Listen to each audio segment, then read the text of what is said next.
Good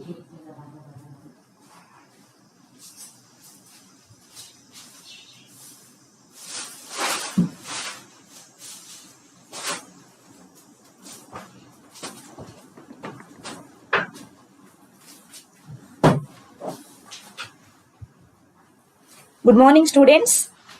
Hope you are very fine at home. Dear students, today let us discuss one of the that is acids, bases and salts. Now already you know that the acids are the substances which have the tendency to release H plus ions. Dear students, H plus ion, that is nothing but a hydrogen ion. Hydrogen ion is also called as a proton. In aqueous solution, whenever a substance is dissolved in water, that is nothing but if it is in the aqueous condition, if that substance has a tendency to release hydrogen ion, that is a H plus ion, or it is also called as a proton, then it is called as an acid. And we know that acids have the sour taste, and these acids always turns the blue litmus paper or blue litmus solution. We will get the litmus either in the paper form or in the solution form. That blue litmus changes into red in an acidic medium. That means acids have the tendency to change the color of the blue litmus to red. Now, if you consider, dear students, bases, you know that a base is a substance which always has a tendency to release a hydroxide ion. Hydroxide ion is nothing but a OH minus ion. The formula for hydroxide ion is a OH minus. Understood? The hydroxide ion in aqueous solution. That means if a substance is dissolved in water, we will get the aqueous solution. In that aqueous condition, if that particular substance has a tendency to produce or release OH minus ions, then it is called as a base. Dear students, a basic substance always has got a bitter taste. A base has got bitter taste, and always this base turns red litmus into blue. Okay, it always has a tendency to change the red litmus paper into blue color or red litmus solution into blue. Okay, then let us consider the last concept we have to study here. That means another term, another important substance we have to study in this chapter is salts. Now, what is a salt? Dear students, already know that an acid, whenever it combines with the base, the product formed is always what? A salt. Whenever an acid undergoes reaction with the base, a salt is formed. That means a salt is a neutral substance which is formed by the reaction of an acid with the base. Always when we add an acid, definite volume of an acid to the definite volume of a base, the resulting mixture is always neutral in nature. It doesn't show the acidic property or it doesn't show the basic property. That mixture do not have any tendency to change the color of the litmus. Hence, that mixture is called as a neutral, and the product formed is always called as a salt.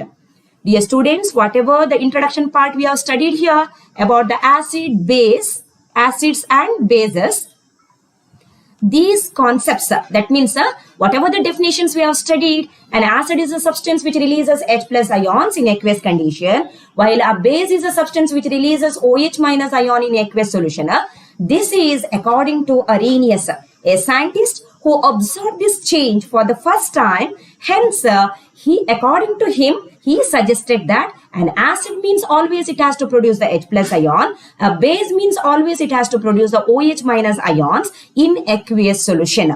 Definitions are important here, dear students. You have to study the definitions. Dear students, now in this chapter, let us study about the chemical properties of acids and bases. Now, chemical properties of acids and bases means, see, the first chemical property let us consider, that is reaction with the metals. Okay, reaction with metals. Now, what happens when an acid is reacted with a metal? Almost 90% of the metals have the tendency to undergo the reaction with the acids.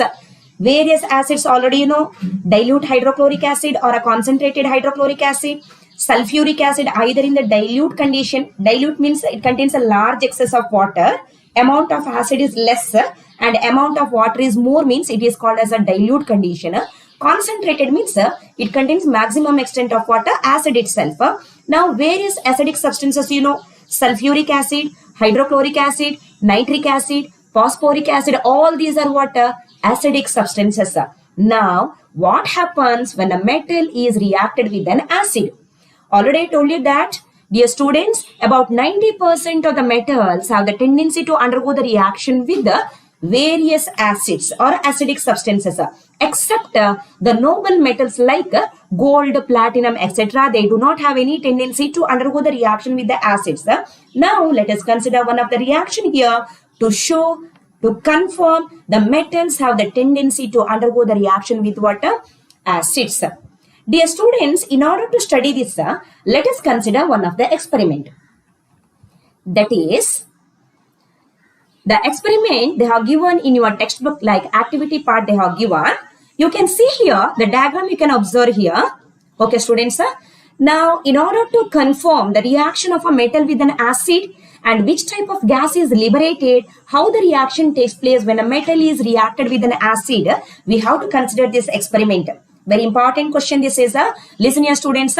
Now first of all, in order to confirm that, we have to take some pieces of zinc metal. That means in the granule form we have to take some pieces of zinc granules we have to take in a hard glass test tube.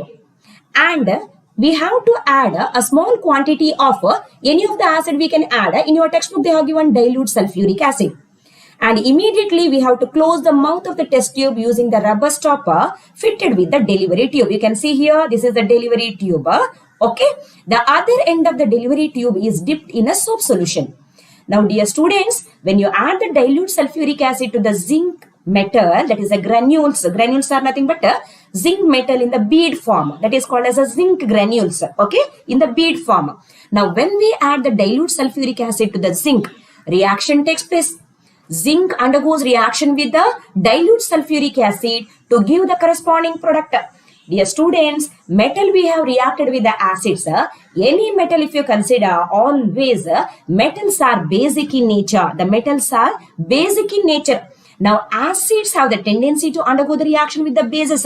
The metal means it is not the Arrhenius base, but always the metals have the tendency to undergo the reaction with the acids means they are considered as the bases. Okay. Now metal undergoes the reaction with the dilute sulfuric acid to give the corresponding salt. And along with that, it liberates a type of gas. Whatever the liberation here, whatever the gas which is liberated during the reaction that passes through the delivery tube and it reaches the soap solution, and we'll get because of the liberation of the gas we'll get the bubbles of the soap solution. Dear students, in order to find out which gas is liberated, we have to check the bubbles of the soap